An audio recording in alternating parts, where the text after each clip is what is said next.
यह मैथ का एक ऐसा प्रश्न है जिसमें अधिकांश लोग कंफ्यूज हो जाते हैं। प्रश्न इस प्रकार से है कि जैसे में मान लीजिए कि मैं या आप 100 रुपया लेकर मार्केट गए, ठीक। तो इसमें क्या होता है कि खर्च का और बचत का जब हम मूल्य निकालते हैं तो दोनों का मूल्य अलग आ जाता है। यहाँ पर प्रश्न को समझने की कोशिश कीजिएगा। जैसे कि मान लीजिए कि मेरे पास 100 रुपया है, कुल कितना रुपया है? 100 रुपया है, या आप ही के पास 100 रुपया है। तो आप 100 रुपया लेकर मार्केट गए, तो उसमें से आपने 40 रुपया खर्च किया, तो कितना बचा? 40 रुपया हम खर्च करेंगे तो बचेगा 60 रुपया, ठीक। अब इस 60 रुपया में से हमने 30 रुपया खर्च किया। कितना खर्च किया? 30 रुपया खर्च किया। तो 30 रुपया हमने खर्च किया, तो यहाँ पर अब कितना बचेगा? 30 रुपया बचेगा। समझ में आ रहा है ना?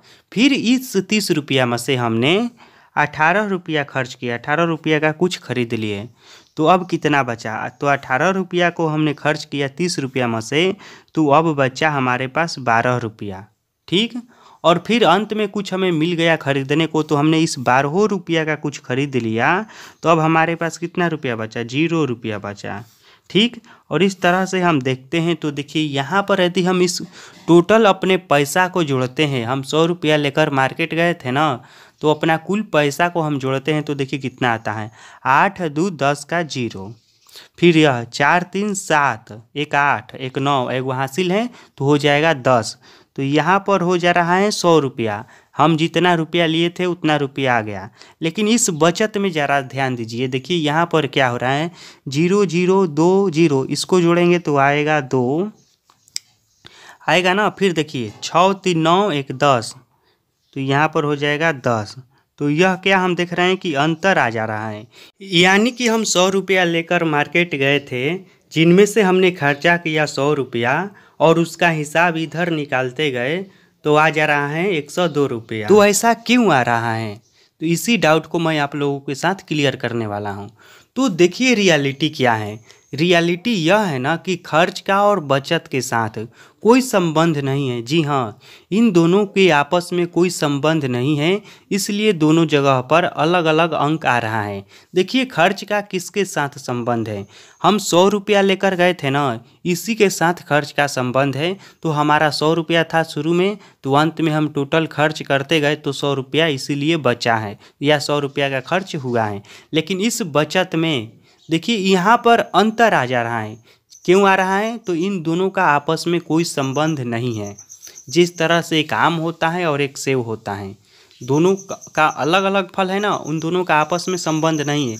यदि आम का सेब से तुलना करेंगे तो फिर नहीं हो पाएगा, क्योंकि दोनों अलग अलग हैं अपने जगह पर। तो उसी तरह से यहाँ पर भी एक छोटा सा एग्जाम्पल लेकर मैं आप लोगों को समझा दे रहा हूँ। मान लेते हैं कि इस बार हमने 10 रुपया लेकर मार्केट गया, ठीक। तो यहाँ पर लिख दे रहा हूँ खर्च और यहाँ पर बचत। तो देखिएगा हम 10 रुपया लेकर मार्केट गए, तो मान लेते हैं कि हमने 10 रुपया में से 5 रुपया को खर्च किए, बचा कितना? 5 रुपया, ठीक। फिर इस 5 रुपया में से हमने 3 रुपया को खर्च किए, बचा कितना? 2 रुपया। और इस बार हम इस 2 रुपया को भी खर्च कर दिए, तो अब बचा कितना? 0 रुपया, ठीक। तो यहाँ पर जोड़िए, देखिए 5 3 8 2 10, यहाँ पर 10 आ जा रहा है, लेकिन यहाँ पर 5 2 7 अंतर आ जा रहा है ना।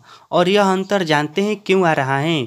क्योंकि देखिए अंत में हम इसके साथ यहाँ पर 2 को यहाँ पर रख देते हैं ना, और इसके बदले में यहाँ पर 0 हो जा रहा है। तो हम क्या देखते हैं कि इन दोनों के बीच में कोई संबंध नहीं है, इसीलिए यहाँ पर दोनों जगह पर अलग अलग अंक आ रहा है। अगर यह प्रश्न आपको समझ में आ गया होगा तो बहुत अच्छी बात है।